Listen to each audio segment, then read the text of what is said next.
বিভিন্ন তথ্য বিশ্লেষণ কৰি কম্পিউটাৰে নানান ধৰণৰ নতুন চিকিৎসাৰ আৱিষ্কাৰ কৰিব পাৰে নাইবা নতুন নতুন ঔষধ পাতিৰ আৱিষ্কাৰ কৰিব পাৰে।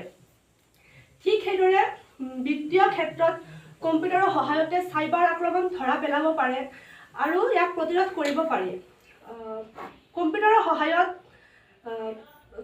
সহায়ত বিনিয়োগ কৰাৰ সিদ্ধান্ত লোৱাত আমাক বজাৰৰ ধাৰাখন বিশ্লেষণ কৰাত সহায় কৰে আৰু লগতে লেনদেনৰ প্ৰক্ৰিয়া দ্ৰুত আৰু সুৰক্ষিত কৰাত সহায় কৰে। শিক্ষা ক্ষেত্ৰত কম্পিউটাৰে আমাক বিভিন্ন ধৰণে সহায় কৰে। শিক্ষা প্ৰক্ৰিয়া কম্পিউটাৰে অতি আকৰ্ষিত আৰু পাৰস্পৰিক কৰি তোলে। কম্পিউটাৰে ছাত্ৰ ছাত্ৰীসকলৰ ব্যক্তিগত প্ৰয়োজনৰ সৈতে নিজকে খাপ খুৱাই ছাত্ৰ ছাত্ৰীসকলক শিক্ষাৰ বাবে অতি আগ্ৰহী কৰি তোলে আৰু ইয়াৰ ফলত সমগ্ৰ বিশ্বতে কম্পিউটাৰৰ গুণগত শিক্ষাৰ ধাৰা প্ৰদান কৰি আহিছে। কম্পিউটাৰ যে কেৱল ব্যৱসায়িক ক্ষেত্ৰতে প্ৰয়োজনীয় তেনেকুৱা নহয়, ই আমাৰ দৈনন্দিন জীৱনৰ বাবেও প্ৰয়োজনীয়। স্মাৰ্ট হোম ডিভাইচে আমাৰ ঘৰখনক সুৰক্ষিত, আৰামদায়ক আৰু দক্ষ কৰি তোলে। এলেক্সা, চিৰি, গুগল এছিষ্টেণ্ট এইবোৰ ভাৰ্চুৱেল সহায়কৰ সহায়ত আমি আমাৰ প্ৰয়োজনত প্ৰশ্ন উত্তৰ সুধি ল'ব পাৰোঁ। তেওঁলোকক গান গাব ক'লে গান বজাই দিব পাৰে, গান বজাব দিলে গান বজাব পাৰে আৰু ইয়াৰ লগতে বহুতো মনোৰঞ্জন আমাক কম্পিউটাৰে দিব পাৰে।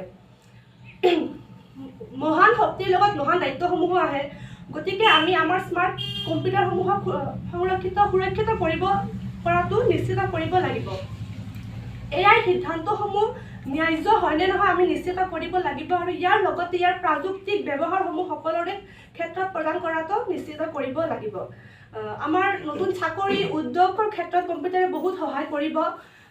শিক্ষা ক্ষেত্ৰত ভাল ফলাফল দিয়াৰ ক্ষেত্ৰত কম্পিউটাৰে সহায় কৰাৰ লগতে আমাৰ জীৱনটোক নতুন দিশত আগবঢ়াই নিবলৈ কম্পিউটাৰে যথেষ্ট সহায় কৰিব বুলি আশা আছে।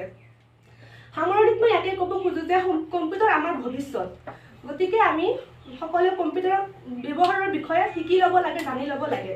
কম্পিউটাৰে আমাক এটা ভাল উন্নত জীৱন দিব বুলি সকলোৰে বিশ্বাস আছে আৰু শেষত স্মাৰ্ট কম্পিউটাৰৰ সহায়ত আমাৰ উন্নত ভৱিষ্যতৰ সৃষ্টি কৰিব বুলি আশা ৰাখিছোঁ। নমস্কাৰ।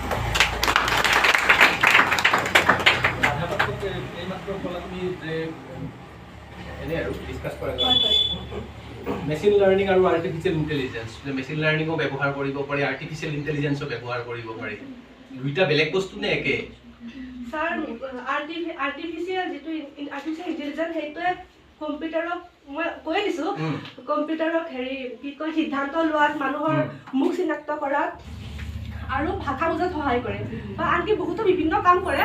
আৰু মেচিন লাৰ্নিঙে কম্পিউটাৰসমূহক উন্নত কৰাত সহায় কৰে, যাতে কম্পিউটাৰে ইয়াৰ কামখিনি উন্নতভাৱে কৰিব পাৰে, তাত সহায় কৰে। এই ভেন ডায়াগ্ৰাম পাইছিলা নে তোমালোকে? ভেন ডায়াগ্ৰাম পাইছিলা নে? ডাঙৰ চাৰ্কুল এটা দি পেলাই ভিতৰত আৰু এটা চাৰ্কুল দিলা, ভিতৰৰ চাৰ্কুলটোৰ নাম দিলা কি মেচিন লাৰ্নিং, বাহিৰৰ ডাঙৰ মেচিন লাৰ্নিং চাৰ্কুলটোক কাভাৰ কৰি থকা চাৰ্কুলটোক নাম দিলা কি এআই। তেতিয়া আমি মেচিন লাৰ্নিংটো এআইৰ কি বুলি কওঁ? ইংলিছত সাবসেট বুলি কয়। আমি পঢ়িছিলোঁ যে কি কয় উপসংহতি। তাৰমানে এআই গোটেইখিনি এআইয়ে হয়, তাৰ এটা পাৰ্ট মেচিন লাৰ্নিং, এটা পাৰ্ট ডিপ লাৰ্নিং, এটা পাৰ্ট কিবা বেলেগ, গোটেই কথাখিনি আৰ্টিফিচিয়েল ইণ্টেলিজেন্স।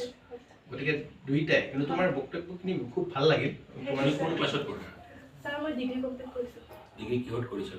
মই এডুকেশ্যন। এডুকেশ্যন? হয়। বাকী তাৰপিছত মাষ্টাৰ ডিগ্ৰী কৰা নাই? নাই ছাৰ। কিয়? ছাৰ, মই এতিয়া কম্পিউটাৰ ক্লাছে কৰি আছোঁ। ইয়াত ক্লাছ কৰা? হয়। শিকি আছে কম্পিউটাৰ? হয় হয়। তুমি ধুনীয়া কৈছা। ক'ৰ পৰা ডিগ্ৰী পাছ কৰিছা?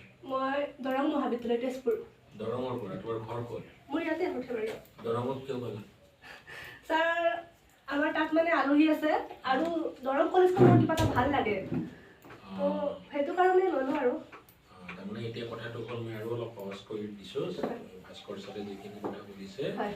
তাৰমানে তোমাৰ যদি মগজুত ইণ্টেলিজেন্স আছে হয়নে, এইটো সেই বস্তুখিনি ধৰিলে তুমি কম্পিউটাৰ হ'লে যে তোমাৰ প্ৰথম কথা কাহা যে তুমি তোমাৰ এতিয়া ইণ্টেলিজেন্সখিনি এতিয়া আছে, এতিয়া তোমাক সৰুতে অ আ ক খ শিকাইছিল নে নাই? ABCD শিকাইছিল নে নাই? এই শিকোৱা প্ৰচেছটো হৈছে মেচিন লাৰ্নিং হয়নে নহয় তুমি ক বুলি চিনি পাইছিলা নেকি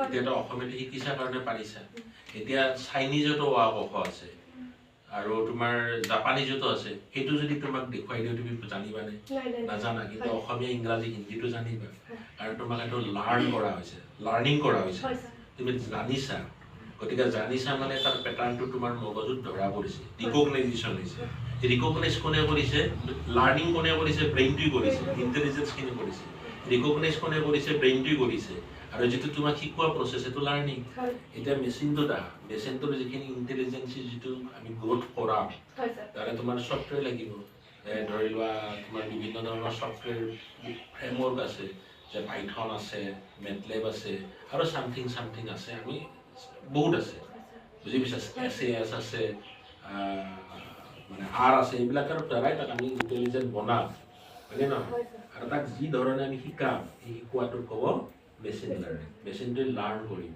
যি প্ৰচেছত কৰিব বুজি পাইছানে হা আচলতে সেই ৰিকগনাইজেশ্যন আল্টিমেটলি কি ৰিকগনাইজেশ্যন বুজি পালা গোটেইখিনি বুজি পাইছানে আৰে কি ধুনীয়াকৈ তোমালোকক কুৱেশ্যনটো সুধি দিছে গতিকে সেই সোধা কুৱেশ্যনটোৰ পৰা তোমালোকৰ অন্তত আজিৰ তাৰিখত আজিৰ পৰা আৰ্টিফিচিয়েল ইণ্টেলিজেন্স মানে কি আৰু মেচিন লাৰ্নিং মানে কি আৰ্টিফিচিয়েল ইণ্টেলিজেন্স এটা ব্ৰড এৰিয়া আৰু সেই মেচিনটোক ইণ্টেলিজেন্ট বনোৱা প্ৰচেছটোৰ নাম হৈছে মেচিন লাৰ্নিং তাৰপিছত আৰু ডিপ লাৰ্নিং আছে মেচিন লাৰ্নিঙৰ বিভিন্ন ভাগ আছে হ'লনে তোমাৰ বক্তব্যটো ভাল হৈছে আগৰজনো ভাল হৈছে ভালে হৈছে কথাবিলাক তাৰমানে কিৱৰ্ডছ বুলি কওঁ ন আমি কিৱৰ্ডছবিলাক তাৰমানে বহুখিনি সামৰি লৈছে তুমি কৈছা হেৰি মেডিকেল ইমেজ ডিটেকশ্যন বুজিছানে মেডিকেল ইমেজ ডিটেকশ্যন আমাৰ যে এলিমা AI কৰি পেলাই মেডিকেল ইমেজ ডিটেকশ্যন কৰি পেলাই টেষ্ট কৰিলোঁ বাজিলে তাই কি কৰিছে মই তোমাৰ ছাৰৰ আগত ডিছকাছ কৰিছিলোঁ সেই মেডিকেল ইমেজ অবজেক্টটো ডিটেক্ট কৰি থ্ৰু ৰবট এই আগৰজনী আমাৰ হেৰি জিমনিয়ে যি কৈছিলে ৰবটৰ থ্ৰুৰে অপাৰেশ্যন কৰিলে আজিৰ পৰা 15 দিন মান আগত ষ্টেনফৰ্ড মেডিকেল স্কুলত সেইটো হ'ল তুমি স্মাৰ্ট ৱৰ্ডটোৰ কথা কৈছা স্মাৰ্ট ৱৰ্ডটোৰ লগত ময়ো জড়িত তেখেতো বেছিকৈ জড়িত তেখেতৰ ইনষ্টিটিউশ্যনটো সেই আজিৰ পৰা 20 বছৰ আগতে স্মাৰ্ট কম্পিউটাৰ মই সেই 2012 চনতে মোৰ PhD টপিকটোৰ নাম আছিলে design and development of smart environment through hybrid network and hardware technology তুমি চিৰিৰ কথা কৈছা তুমি এলেক্সাৰ কথা কৈছা ছাৰৰ গৱেষণা গ্ৰন্থখন 2010 সেই গ্ৰন্থখনৰ স্পীচ ৰিকগনাইজেশ্যনৰ ওপৰত সেইটোৱেই তাৰমানে তেতিয়া সেইবিলাক বস্তু নাছিল আমি এইবিলাক বস্তু দেখিছোঁ 2015 মানৰ পৰা তেনেকৈ ছাৰে নামটো দিওঁতো নাছিলে স্মাৰ্ট শব্দটো নাছিলে 2014 যেতিয়া নৰেন্দ্ৰ মোদীয়ে ক'লে যে স্মাৰ্ট চিটি হ'ব লাগে তেতিয়া মানুহৰ মুখত স্মাৰ্ট শব্দটো আহিলে কিন্তু আমাৰ কাৰণে স্মাৰ্ট শব্দটো পুৰণি নথকা তুমি স্মাৰ্ট শব্দটো ক'লা নহয় চিৰিৰ কথাও ক'লা সেইটো কাৰণে মই কৈ থলোঁ দিয়া